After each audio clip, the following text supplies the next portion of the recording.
শুনে খুবই মর্মাহত হলাম। কুমারের সঙ্গে আমার পরিচয় বছর 20 আগে। বিভিন্ন অনুষ্ঠানে তাকে দেখেছে। শীর্ণকায় মানুষ, আস্তে আস্তে কথা বলতেন। শুনেছি তিনি ইতিহাস নিয়ে কাজ করছেন। একবার প্রয়োজনে আমি গিয়েছিলাম হাবড়া গাঙ্গুলি ম্যানশনে। সেখানে শ্রমিক সংগঠনে একটি ঘর আছে, বিজয় দেবনাথ সম্ভবত তিনি ওইখানে বসতেন। ওইখানে বিকেলবেলা করে কুমারেশবাবু আসতেন। তা আমি একদিন দেখা করলাম তার সাথে। দেখা করে কিছু কথাবার্তা বললাম। এই আমার প্রথম পরিচয় সামনাসামনি। তারপর আমি 2013 সালে গোবরডাঙ্গা গবেষণা পরিষদে আসি।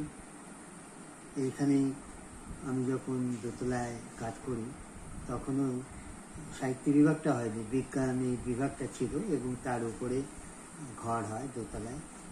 সেখানে দেখি কুমারেশদা কাজ করছেন।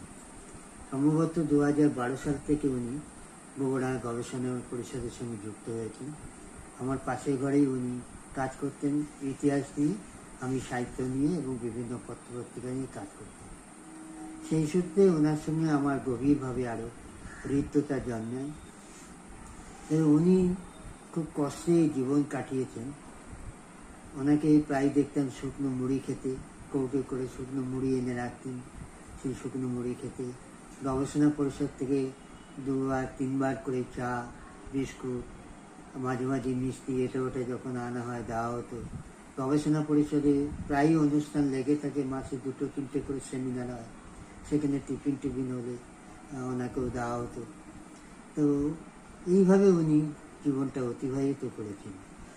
তো তার সাথে আমার যে হৃদ্যতা জন্মেছিল, হাবড়া লিটল ম্যাগাজিন মেলায় গত বছরে আমি স্টল দিয়েছিলাম। সেখানে উনি বিভিন্ন স্টল ঘুরতে ঘুরতে আমার স্টলে এসে বসলেন।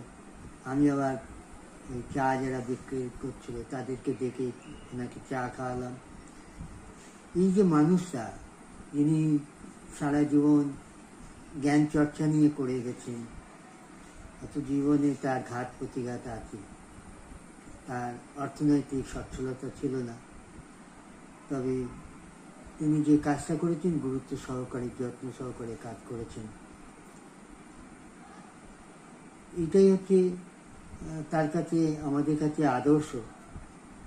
কিন্তু